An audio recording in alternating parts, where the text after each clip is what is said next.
Good morning students. आज हम करेंगे next topic chapter number second का। अभी तक जो हमने चैप्टर नंबर सेकंड किया है यानी कि इंडियन इकोनॉमी 1950 टू 90, इसके अंदर हमने 5 ईयर प्लान्स को रीड किया था और इसके अलावा 5 ईयर प्लान्स का इम्पैक्ट एग्रीकल्चर फील्ड के अंदर कहाँ पड़ता है, तो वो हमने टॉपिक स्टार्ट कर लिया था लास्ट लेक्चर में, जिसमें हमने 2 पॉइंट रीड किए थे, लैंड रिफॉर्म और लैंड सीलिंग, राइट।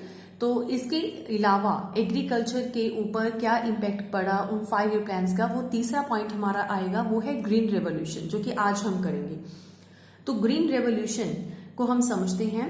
पहले क्या देखते हैं, हम पोजीशन देखते हैं एग्रीकल्चर सेक्टर की।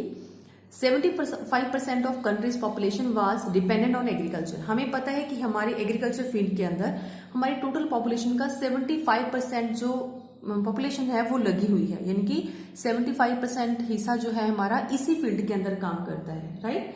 ये हमें क्लियर है। तो जो प्रोडक्टिविटी है हमारी, तो अभी भी वहां पे लो है। इतनी पॉपुलेशन यहाँ पे काम कर रही है फील्ड के अंदर, उसके बावजूद भी जो हमारी प्रोडक्टिविटी है वो काफी लो है। और इसके लो होने का रीजन क्या है, what are the reason behind it. तो प्रोडक्टिविटी लो होने के रीजन ये है कि एक तो हमारी जो है टेक्नोलॉजी जो है वो ओल्ड है। जो भी टेक्नोलॉजी यहाँ पे अडॉप्ट की जाती है वो क्या है, ओल्ड है, ठीक है। और दूसरा रीजन क्या है, एब्सेंस ऑफ इंफ्रास्ट्रक्चर। और यहाँ पे जो सही मायने में इंफ्रास्ट्रक्चर उनको मिलना चाहिए था फार्मर्स को, तो वो एग्जैक्टली नहीं मिलता है। इंफ्रास्ट्रक्चर मतलब इरिगेशन फैसिलिटी वगैरह। अभी भी जो मतलब उस टाइम पे जो हमारे फार्मर्स थे उनको प्रोडक्टिविटी के लिए, प्रोडक्शन के लिए किसके ऊपर डिपेंडेंट रहना पड़ता था, मॉनसून के ऊपर। किसके ऊपर डिपेंड थे वो, मॉनसून के ऊपर। यानी कि अगर बारिश आई तो यानी कि प्रोडक्शन होगी अच्छी, अगर बारिश नहीं आई तो प्रोडक्शन क्या हो जाएगी, कम हो जाएगी, ठीक है। तो ये जो चीज थी इस के अंदर वो क्या कर रहे थे, उनको ट्रबल जो था वो करना पड़ता था। इस ट्रबल में वो फंसे हुए थे, इस मुसीबत में वो फंसे हुए थे हमारे फार्मर्स। तो उनको क्या करना पड़ता था, farmers were in trouble unless they had access to irrigation facility. तो वो तब तक इसका शिकार है जब तक उनके पास आसानी से जो है वो इरिगेशन फैसिलिटी नहीं पहुंच जाए। तो इरिगेशन फैसिलिटी जो थी, ये इंफ्रास्ट्रक्चर काफी कम थे, बहुत ही फ्यू, यानी कि कुछ जगहों पर या कुछ पर्सन्स या फार्मर्स के हाथों में ही था इरिगेशन फैसिलिटी, राइट। तो इट मीन्स अगर इरिगेशन प्रॉपर नहीं काम करता तो प्रोडक्शन भी प्रॉपर नहीं हो पाएगी, प्रोडक्टिविटी भी लो होगी। तो ये जो प्रॉब्लम थी इसने हमारी इकोनॉमी को क्या कर दिया, स्टेगनेट। यानी कि हमारी इकोनॉमी क्या बन गई, स्टेगनेट इकोनॉमी बन गई। अब स्टेगनेट जो बनी है economy, the stagnant in agriculture during the colonial rule was permanently broken by the green revolution. ये जो स्टेगनेट अब तक बनी हुई थी इसको किसने ब्रेकअप कर दिया, तो जो ग्रीन रेवोल्यूशन हमारी इकोनॉमी के अंदर आया उसने इसको ब्रेक किया। जो इतने टाइम से कॉलोनियल के टाइम के ऊपर हमारी इकोनॉमी क्या चल रही थी, अभी तक स्टेगनेट इकोनॉमी कहला रही थी, तो स्टेगनेट का शिकार थी, राइट। तो ग्रीन रेवोल्यूशन से ही सारा सेटअप हुआ। अब बात करते हैं कि ये जो ग्रीन रेवोल्यूशन आया है ये किस तरह से हमारी इकोनॉमी को बढ़ावा देता है, प्रोडक्शन को बढ़ावा देता है। It refers to the large increase in production, yes, increase in production of food grains. तो इन्होंने फूड ग्रेन्स को ही, प्रोडक्शन को, उसको इंक्रीज किया ग्रीन रेवोल्यूशन आने से।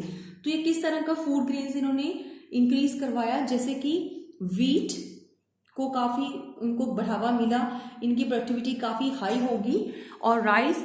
तो इस तरह के जो फूड ग्रेन्स हैं इनको काफी ज्यादा जो है एक्सटेंड किया गया, आउटपुट इनकी काफी बढ़ा दी गई ग्रीन रेवोल्यूशन की वजह से। अब ये ग्रीन रेवोल्यूशन क्या था, मतलब फूड ग्रेन्स का प्रोडक्शन इंक्रीज हुआ, तो ये कैसे हुआ, फ्रॉम द यूज ऑफ, किस चीज से हमारा ये प्रोडक्शन हुआ, from the use of HYV seeds, ठीक है।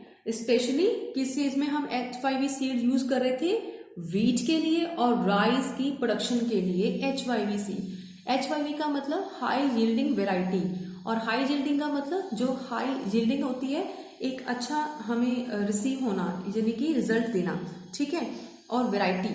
तो इस तरह का अच्छा रिजल्ट देने वाले जो सीड्स हैं उनको हम यूज करने लगे किस चीज के लिए, वीट और राइस के लिए। बट ये जो हम यूज कर रहे थे सीड्स, इनके लिए हमें कुछ रिक्वायरमेंट होती थी, कुछ चीजों की जरूरत थी। तो वो क्या चीज थी जिसके लिए हमें इनकी रिक्वायरमेंट होती थी, तभी ये काम करेंगे। एक तो हमें रिक्वायरमेंट थी फर्टिलाइजर की, यानी कि अच्छी खाद हमें चाहिए थी अगर हम इन चीजों का, इन सीड्स का प्रयोग करेंगे तो। सेकेंडली क्या था, हमें पेस्टिसाइड्स की भी जरूरत थी। यस, पेस्टिसाइड भी हमें चाहिए था। और इसके अलावा रेगुलर सप्लाई ऑफ वाटर भी चाहिए था, यानी कि वाटर की भी रिक्वायरमेंट थी। तो ये तीन चीजों की हमें रिक्वायरमेंट थी। कई बार हमारे पास क्वेश्चन आ जाता है कि HYV सीड्स के लिए कौन सी चीजों की रिक्वायरमेंट थी। तो एक था फर्टिलाइजर हमें चाहिए, सीड्स काफी नहीं है प्रोडक्शन के लिए, इसके साथ साथ हमें फर्टिलाइजर चाहिए, खाद चाहिए, पेस्टिसाइड चाहिए और साथ में सप्लाई ऑफ वाटर चाहिए प्रॉपरली। तभी हमारी जो है फसल यानी कि क्रॉप्स क्या हो सकती हैं, आउटपुट बेटर देते हैं, राइट। तो it means the application of these input in correct proportion in whiter. तो ये जो प्रोपोर्शन था हमारा वो करेक्ट प्रोपोर्शन में होना चाहिए। ये इनपुट जो था हमारा वो करेक्ट प्रोपोर्शन में होना जरूरी है। वाइटल मीन्स जरूरी, ठीक है। तो जरूरी है ये चीज पूरी प्रोपोर्शन के अंदर होना चाहिए था जो भी हम यूज कर रहे थे। तो the farmers who could benefit from HYV seed required reliable irrigation facility as well as financial resources। तो इनके लिए जो इनपुट उनको चाहिए उसके लिए क्या रिक्वायरमेंट था कि उनको एक तो इरिगेशन फैसिलिटी मिले, क्योंकि हमने ऊपर पॉइंट लिखा था कि वाटर सप्लाई जरूरी था, प्रॉपर वाटर सप्लाई होना चाहिए। तो it means water supply proper कब होगा, अगर इरिगेशन फैसिलिटी हमारे फार्मर्स को मिलेगी। बिकॉज क्योंकि वो तो टोटली डिपेंडेंट थे किसके ऊपर, रेन के ऊपर। तो इसलिए यहाँ पे इरिगेशन की फैसिलिटी होना बहुत जरूरी था। और इरिगेशन फैसिलिटी के साथ साथ क्या चीज चाहिए था उनको, as well as financial resources भी उनके पास अवेलेबल होने चाहिए, ठीक है। और ये चीज जो हम फैसिलिटीज की बात कर रहे हैं as well as financial facilities, ये फाइनेंशियल फैसिलिटी उनको क्यों चाहिए, क्योंकि इसकी हेल्प से वो क्या खरीद सकते हैं, फर्टिलाइजर खरीद सकते हैं। हमने ऊपर लिखा था कि वहां पे उनको क्या चीज चाहिए, फर्टिलाइजर और साथ में पेस्टिसाइड चाहिए, तो वो पेस्टिसाइड भी खरीद सकते हैं, ठीक है। तो इन चीजों के लिए फाइनेंस चाहिए था। तो बेसिकली इसका जो रिजल्ट था वो देखने में मिला हमें, ग्रीन रेवोल्यूशन का जो रिजल्ट था इकोनॉमी के अंदर देखने को मिला। तो इसीलिए हम यहाँ पे first phase of green revolution जो है वो चेक करते हैं, यानी कि हमारा पहला जो फर्स्ट फेज था ग्रीन रेवोल्यूशन का जिसको माना जाता है वो कौन से ईयर को माना जाता है, मिड 1960 अप टू 1970, यानी कि 60 से लेकर 70 के मिड तक जो है उसको हम क्या मानते हैं, उसको first phase of green revolution मानते हैं। क्यों माना जाता है ग्रीन रेवोल्यूशन, तो उस केस में क्या हुआ था ऐसा कि हम उस ईयर्स को जो है वो ग्रीन रेवोल्यूशन के लिए फर्स्ट फेज मानते हैं। The use of HYV seeds was restricted to the more affluent state such as Punjab, Andhra Pradesh and Tamil Nadu. तो इट मीन्स कि ये जो स्टेट है पंजाब, आंध्र प्रदेश और तमिलनाडु, ये काफी एफ्लुएंट यानी कि रिच कंट्रीज हमारी काउंट की जाती है। तो ये रिच कंट्रीज जो हैं उनके लिए इनको हम बोलते हैं रिच। तो ये रिच जो कंट्रीज हैं, sorry rich state not countries, तो जो रिच जो स्टेट है हमारी, तो उनके लिए स्पेशल जो था रिस्ट्रिक्टेड कर दिया गया था कि वहां पे सिर्फ HYV सीड्स को ही यूज करना है, ठीक है। और ये HYV सीड्स का यूज किन फसलों के लिए ज्यादा होता था, जो यहाँ पे प्रोड्यूस की जाती थी, इट मीन्स व्हीट और राइस के लिए, ठीक है। तो इसीलिए ये रिस्ट्रिक्टेड कर दिया गया और वहां पे इतना ज्यादा प्रोडक्शन हमारा व्हीट का और राइस का उन सालों के अंदर मिड 60 से 70 तक के बीच में हमें देखने को मिला। ओके, तो वो इन्हीं जगहों के ऊपर प्रोडक्शन होती थी। तो यहाँ पे the use of HYV seeds किसके लिए बेनिफिशियल था, व्हीट और किसके लिए, जो व्हीट और राइस प्रोड्यूस करते थे उन्हीं रीजंस के लिए। आगे आता है second phase of green revolution. तो सेकेंड फेज भी था मिड 1970 से लेकर 1980 के बीच में जो टाइम पीरियड था उसको हम second phase of green revolution बोलते हैं। क्यों, क्योंकि जो HYV टेक्नोलॉजी थी, HYV सीड्स वो टोटली स्प्रेड कर दिए गए, फैला दिए गए, कहाँ के लिए? To a large number of state, कि ज्यादातर जो स्टेट्स हैं वो उनको यूज करेंगे, HYV सीड्स ही इस्तेमाल की जाएंगे, ठीक है। And benefited more variety of crops, तो इसका बेनिफिट क्या हुआ? ज्यादातर फसलों को देखने को मिला। तो जो ग्रीन रेवोल्यूशन था, ये टेक्नोलॉजी इंडिया के अंदर जो हमें रिसीव हुई, यानी कि ये जो ग्रीन रेवोल्यूशन हमने इतने टाइम पीरियड के अंदर देखा, मिड 60 to 70 और 70 to 80, तो इससे ग्रीन रेवोल्यूशन का क्या बेनिफिट हमें मिला? वो ये बेनिफिट मिला कि हमने क्या अचीव कर लिया? सेल्फ सफिशिएंसी हमने अचीव कर ली। We achieve self sufficiency. तो हम अपना जो नीड थी वो खुद ही अपनी ही कंट्री में प्रोड्यूस करने लगे, सेल्फ सफिशिएंसी हो कि हमने रिसीव करी, किसके अंदर? इन फूड ग्रेन्स। तो फूड ग्रेन्स के अंदर हमने, हमारे जो इंडिया था वो सेल्फ सफिशिएंट हो गया। अब इससे क्या हो गया? We no longer had to be at the mercy of America और any other nation for our national food requirement. तो अब हमें जो है वो डिपेंडेंट नहीं रहना पड़ा अपने फूड ग्रेन्स के लिए बाहर की कंट्री, यूएसए के ऊपर या किसी अदर कंट्री के ऊपर। अब हमारा इंडिया जो था वो डिपेंडेंट नहीं था, ठीक है। तो ये हमें बेनिफिट मिला, डिपेंडेंट नॉट फॉर इंपोर्ट। तो इंपोर्ट के लिए हम लिख देते हैं कि डिपेंडेंट हमारा इंडिया नहीं रहा, राइट। तो ये ग्रीन रेवोल्यूशन का हमें बेनिफिट देखने को मिला। नेक्स्ट है, ये तो हमें समझ में आ गया कि ग्रीन रेवोल्यूशन ने हमारी इकोनॉमी के अंदर क्रांति वाकई में लेके आए हैं, तो ये हम इसको बोलते हैं कि green revolution, right. But growth in agriculture output is important but it is not enough. अभी हमें लग रहा था कि व्हीट और राइस का प्रोडक्शन काफी लार्ज स्केल के ऊपर हो गया, लार्ज क्वांटिटी के अंदर हमें देखने को मिला बहुत सारी स्टेट के अंदर, लेकिन वो काफी नहीं था। तो क्यों काफी नहीं था? प्रॉब्लम ये थी कि जो लार्ज प्रोपोर्शन था ऑफ दिस इंक्रीज, तो उसका वो कहाँ पे कंज्यूम हो जाता था? By the farmers themselves. तो जितना भी प्रोडक्शन प्रोड्यूस हो रहा था उसका लार्ज प्रोपोर्शन जो था वो फार्मर्स के द्वारा खुद ही कंज्यूम कर लिया जाता था, ठीक है, instead of being sold in the market. तो बजाय कि मार्केट में बेचा जाए, इस चीज की बजाय instead to sell in the market, तो हमने प्रोडक्शन को मार्केट में नहीं बेचा बल्कि ज्यादातर प्रोपोर्शन को क्या किया? खुद ही कंज्यूम करने लगे हमारे फार्मर्स।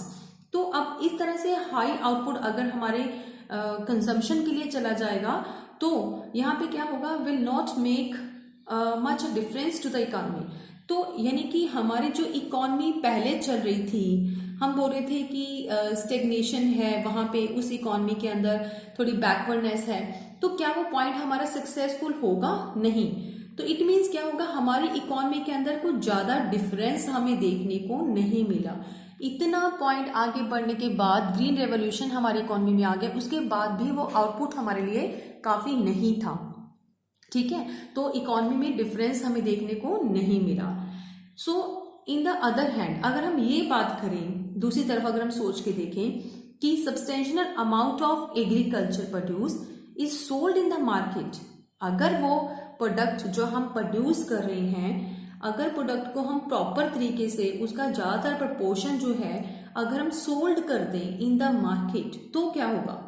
अगर हम मार्केट में बेच देते हैं तो yes, the higher output if we want to sell in the market then it make a difference in the economy. तब हम कह सकते हैं कि हमारी इकोनॉमी अब बदल गई है, डिफरेंस इन इकोनॉमी।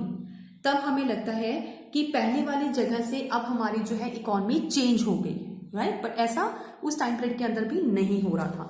यानी कि अगर हम बात कर लें, यहाँ पे एक नेगेटिव पॉइंट भी आ गया कि ग्रीन रेवोल्यूशन का कोई इम्पैक्ट पड़ा, तो हम यहाँ पे लिख सकते हैं पॉजिटिव इम्पैक्ट के साथ एक नेगेटिव इम्पैक्ट ये भी था कि फार्मर्स उसका ज्यादातर यूज कर रहे थे और इसीलिए वो काफी नहीं था प्रोडक्ट हमारी इकोनॉमी के लिए, राइट। नेक्स्ट में बात करते हैं the portion of agriculture produce which is sold in the market, ठीक है, by the farmer is called the marketed surplus. तो जो भी प्रोडक्शन बना के मार्केट में बेचा जाता था, जितना पोर्शन जो था वो मार्केट में बेचने के लिए जाता था, उसको हम मार्केटेड सरप्लस कहते हैं। कई बार 1 मार्क्स के अंदर आपको आता है कि मार्केटेड सरप्लस किसको कहते हैं। तो जो हमें सरप्लस, जितना पोर्शन हमारा व्हीट का, राइस का हम प्रोड्यूस कर रहे थे, तो उतना ही हम मार्केट में उसको बेचते थे, तो उसको हम क्या बोलते थे, मार्केटेड सरप्लस। यानी कि मार्केट में बेच के हमने क्या कमा लिया, पैसा कमा लिया, राइट। ये हो गया मार्केटेड सरप्लस। नेक्स्ट में बात कर रहे हैं कि जो एज अ रिजल्ट हमें क्या देखने को मिला। एज अ रिजल्ट ये था कि price of food grains decline related to the other item of the consumption. जिन चीजों के ऊपर हमारा ग्रीन रेवोल्यूशन आया था, ग्रीन रेवोल्यूशन के कौन कौन सी चीजों के ऊपर हमें ज्यादा देखने को मिला, व्हीट के ऊपर और राइस के ऊपर। तो इस तरह के फूड ग्रेन्स के जो प्राइजेस थे वो क्या हो गए, मार्केट में डिक्लाइन हो गए। क्यों हो जाते हैं, अगर किसी भी यहाँ पे अब सप्लाई बहुत बढ़ गई है, ठीक है, सप्लाई ज्यादा होगी, डिमांड उतनी नहीं है, तो सप्लाई ज्यादा होने से क्या फर्क पड़ गया कि यहाँ पे उसके रेट्स जो थे वो कम करने पड़े गवर्नमेंट को। तो यहाँ पे जब रेट्स कम हो गए, रेट्स उसके डिक्लाइन हो गए अदर आइटम्स की वजह से, क्योंकि सिर्फ इन चीजों की ही ज्यादा प्रोडक्शन हो रही थी, बाकी जो कंजम्पशन गुड्स थे उनकी प्रोडक्शन तो है वो कम हो रही थी। तो इनकी प्रोडक्शन ज्यादा होने से क्या हो रहा था, जितनी रिक्वायरमेंट थी उतनी ही जा रही थी मार्केट में, लेकिन उससे अगर ज्यादा अगर हम डिमांड ही नहीं है तो हमारे पास सप्लाई ज्यादा है, तो नेचुरली रेट्स क्या हो जाते हैं, डिक्लाइन हो जाते हैं। तो रेट कम होने से क्या हो गया कि उसका क्या इम्पैक्ट पड़ा, अगर रेट डाउन हो गए, द लो इनकम ग्रुप्स, अब जिन लोगों के पास इनकम नहीं है उनको बोलते हैं लो इनकम ग्रुप। ओके, जब रेट कम हो जाते हैं तो कुछ ऐसे ग्रुप्स होते हैं जिनको लो इनकम ग्रुप्स बोलते हैं, who spend a large percentage of their income on food. अब वो लोग जिनकी इनकम तो कम है लेकिन उनको बड़े शौक है, उनका जो ज्यादातर खर्चा है स्पेंड ऑन किसके ऊपर चला जाता है, फूड ग्रेन्स, फूड ग्रेन्स।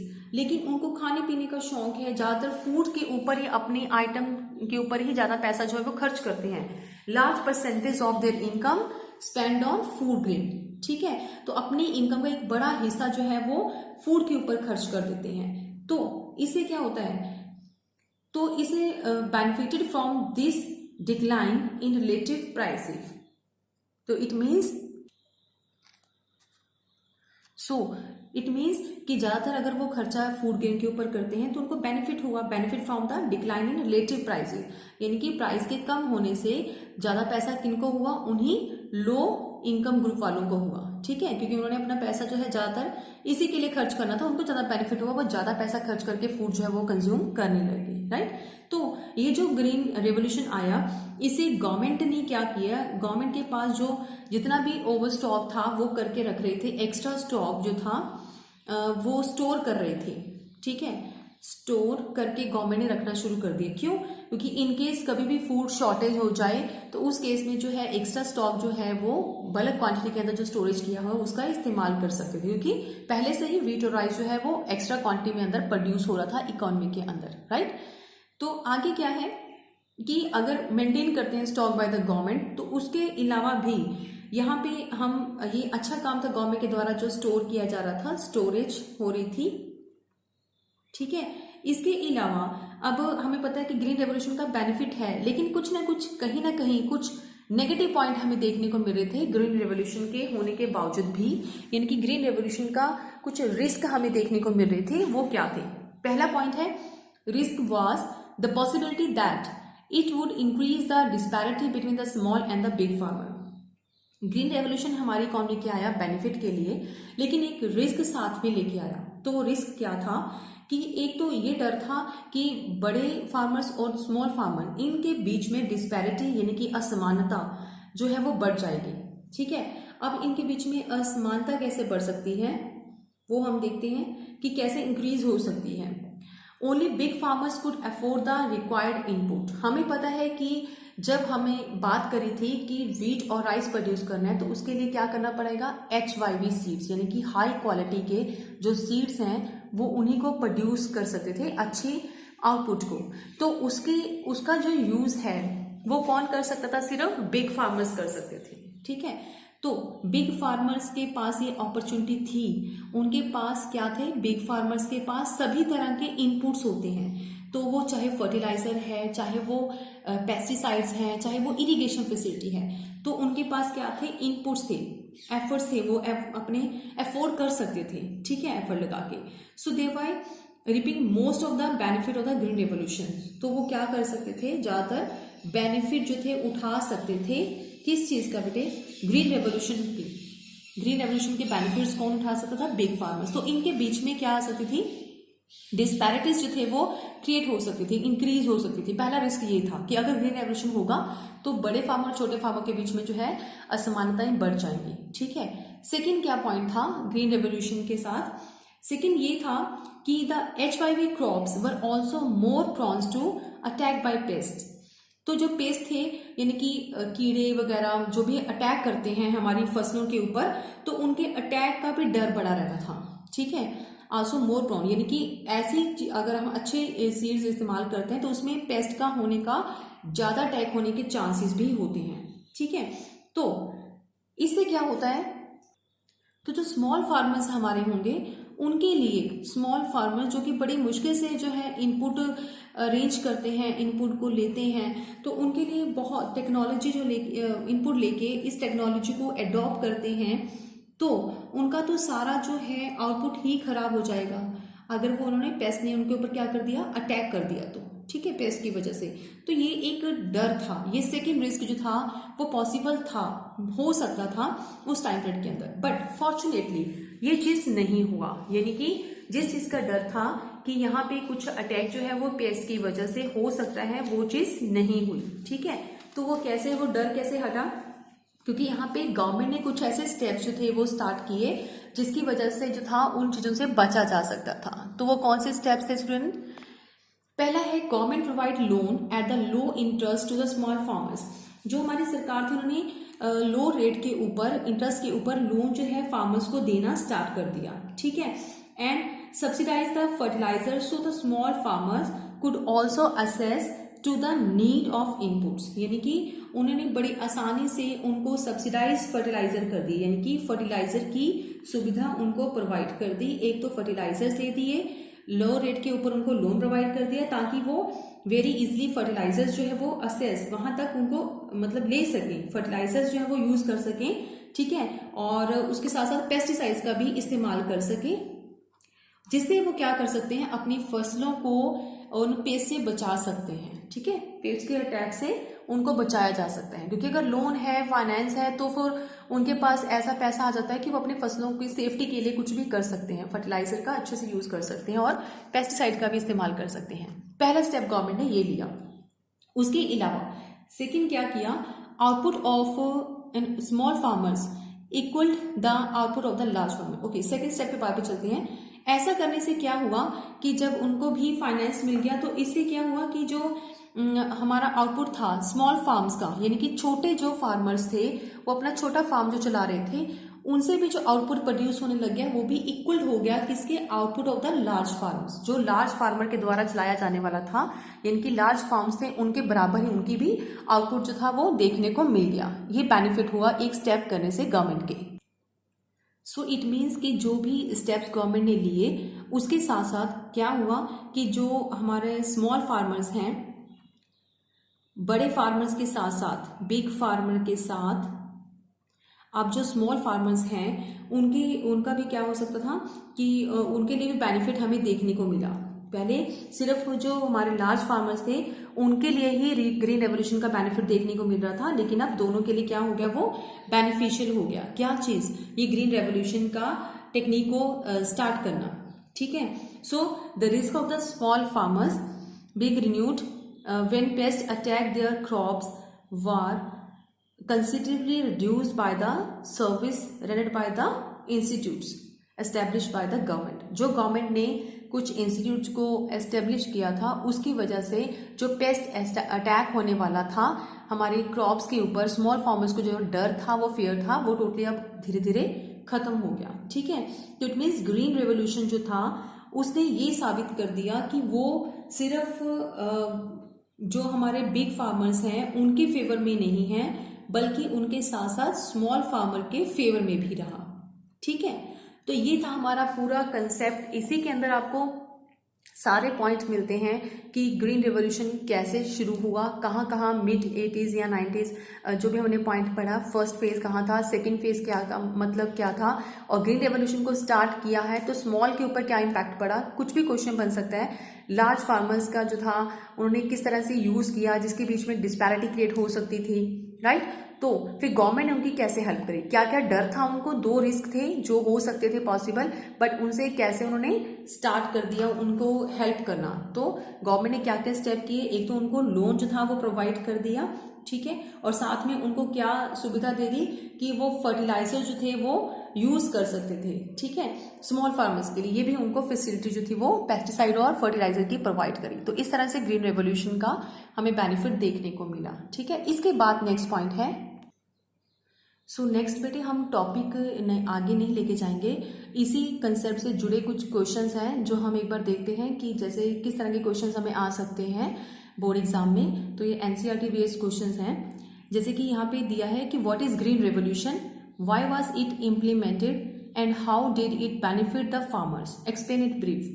तो एक तो हमें पहले पता होना चाहिए ग्रीन रेवोल्यूशन क्या होता है। ग्रीन रेवोल्यूशन क्या है कि हमने एक क्रांति लेके आए थे, यानी कि ग्रीन रेवोल्यूशन हमारी इकोनॉमी के अंदर हुआ, और वो किस तरह से हुआ, HYV सीड्स जो है वो यूज़ किए गए थे कुछ स्टेट्स के अंदर, फिर इसको धीरे धीरे पूरी इकोनॉमी के अंदर हमने फैलाया, ठीक है। तो यहाँ पे ग्रीन रेवोल्यूशन हम लेके चलेंगे व्हीट और राइस के ऊपर है, जिससे प्रोडक्शन आउटपुट हमारा बढ़ा।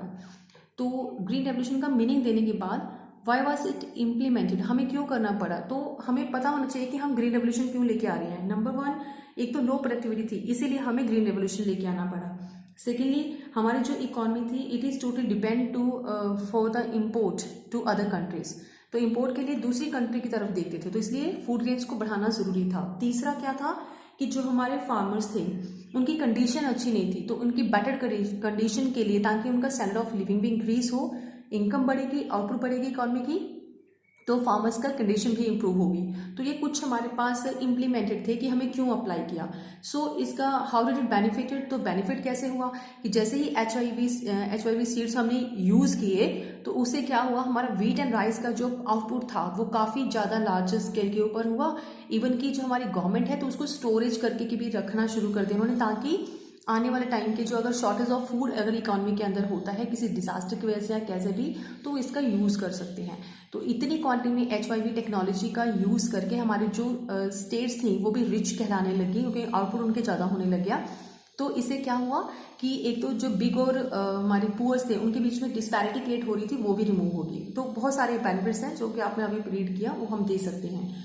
Explain the need, second question, and types of land reform implemented in the agriculture sector. हमने लैंड रिफॉर्म का टॉपिक भी रीड कर चुके हैं अभी हम लास्ट लेक्चर में। तो लैंड रिफॉर्म का मतलब क्या है कि जब हम लैंड का ऑनरशिप जो है वो जमींदारों से हटा के उनसे लेके किसको दे देते हैं, अगर टीलर्स को दे देते हैं, यानी कि ऑनरशिप चेंज कर देते हैं, that is the land reform. तो इसकी नीड हमें क्यों लगी, तो बहुत सारे पॉइंट्स थे कि एक तो इंटरमीडिएट जो बीच में है वो खत्म हो जाए, इसलिए हमें लैंड रिफॉर्म लेके आना पड़ा। हमारी जो ग्रोथ है इकोनॉमी की वो डाउन जा रही थी, तो उसको इम्प्रूव करने के लिए, ताकि अगर हम डीलर्स को ऑनरशिप देंगे तो वो ज़्यादा आउटपुट बनाएंगे, इंक्रीज इन आउटपुट होगा, राइट। तो उस चक्कर में तो हमें क्या करना पड़ा, इम्प्लीमेंट करना पड़ा इसको। और इसके अलावा क्या है कि हम बाहर से इम्पोर्ट करवाते थे, तो बाहर से इम्पोर्ट ना करवाना पड़े, हम इतना आउटपुट दें कि हमारी इकोनॉमी में ही क्या हो जाए कि सेल्फ सफिशिएंट हो जाए हम, राइट। तो ये सारे कुछ इम्प्लीमेंट थे जो कि एग्रीकल्चर सेक्टर में हमें करने पड़े लैंड रिफॉर्म के लिए। तो इसमें हमने क्या किया, इंटरमीडिएट को खत्म किया, लैंड सीलिंग किया, और जो ऑनरशिप थी वो चेंज करी। बहुत सारे पॉइंट्स आप इसमें भी लिख सकते हो। नेक्स्ट क्या है, what was the risk associated with the technology involve in the green revolution. Yes, तो अभी हमने टॉपिक रीड किया, उसी में ये कंसेप्ट आया है कि किस तरह के रिस्क जो है वो फार्मर्स को देखने को मिलते हैं। एक तो उनको ये डर था कि डिस्पैरिटी क्रिएट होती है बिग और पुअर के बीच में। सेकेंड रिस्क क्या था कि अगर हम HYV सीड्स यूज करते हैं तो उससे क्या होगा, हमारा जो पेस्ट अटैक हो सकता है हमारी क्रॉप्स के ऊपर, राइट। तो ये कुछ रिस्क थे। तो what was the step taken to the overcome this risk, तो गवर्नमेंट ने क्या स्टेप्स लिए, एक तो उनको लोन दिया लो रेट के ऊपर, राइट, ताकि वो क्या कर सके, ज़्यादातर फैसिलिटी इनपुट्स की वो ले सके। सेकेंडली उनको सब्सिडाइज करवाया, क्या उनको मोहलियत दी, फर्टिलाइजर उनको प्रोवाइड किया, पेस्टिसाइड उनको प्रोवाइड किया। ये 2 तरह के स्टेप्स जो थी इसे बिग फार्मर्स के कंपेयर करने लायक हो गए हमारे जो स्मॉल फार्मर्स हैं, और उनका दोनों का आउटपुट क्या हो गया, दोनों फार्म का, स्मॉल फार्म और लार्ज फार्म का इक्वल होने लग गया, राइट। तो ये कुछ ऐसे पॉइंट्स हैं जो हमने अभी डिस्कस किए हैं, उसी के बेस के ऊपर क्वेश्चंस बन के आ सकते हैं, ठीक है बेटे। तो इस तरह के हमने नेक्स्ट टॉपिक में करेंगे। यहाँ तक हमने क्वेश्चंस की फॉर्म में चेकआउट कर लिया कि कैसे कैसे क्वेश्चंस बनते हैं, इंडिया इकोनॉमी किस तरह के बनते हैं। तो नेक्स्ट वाला टॉपिक हम नेक्स्ट वीडियो में करेंगे। Okay students.